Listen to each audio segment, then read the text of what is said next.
Olá pessoal, espero que esteja tudo bem com vocês. Eu sou a Pamofa, ou então Marina, como vocês preferirem, e eu estou aqui no canal do Saqueios para fazer aqui uma colaboraçãozinha e eu espero que vocês gostem. E hoje vou-vos ensinar como vocês podem dar carry de suporte. Primeiro, é muito importante escolher um suporte que se adapte bem ao teu estilo de jogo, mas também há que ter em consideração a meta e quem são os suportes mais fortes do jogo neste momento. Há suportes que conseguem dar carry mais facilmente que outros devido à presença fortíssima na lane ou no campo inteiro. O Blitzcrank é capaz de dominar a lane se acertar um único pulo, mas se por acaso puxar uma Illaoi no início de uma teamfight, as coisas podem correr bastante mal. Por outro lado, a Soraka não tem melhor capacidade de começar fights na lane, mas consegue virar a fight com o ulti muito facilmente. A tier list tem sempre que se ter em conta, mas o mais importante mesmo é escolher um suporte com o qual vocês se enquadram. Na lane, a tua função depende do boneco que picaste, mas no fundo vais ter que ter um objetivo que será proteger o teu AD Carry ou então tentar iniciar a fight para ganhar a lane se fores um suporte mais agressivo. Em relação ao jogo em si, tens no fundo três funções principais. Número 1. Warding. Vais comprar uma Size Stone bem cedo e focar-te em ter sempre 3 wards no mapa em sítios estratégicos, assim como uma Control Ward. Se tiverem dúvidas de como ou onde wardar, podem ver este vídeo do Saqueios que vai estar aqui tagado.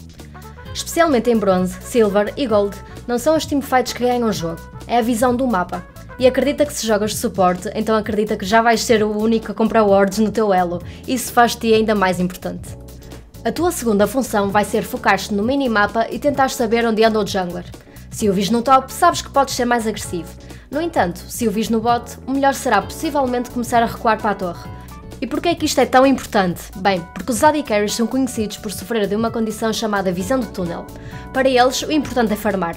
Não importa se a equipa adversária levou ace, porque muitas das vezes ele vai ser aquele idiota da tua equipa que resolve farmar mid em vez de fazer o Baron.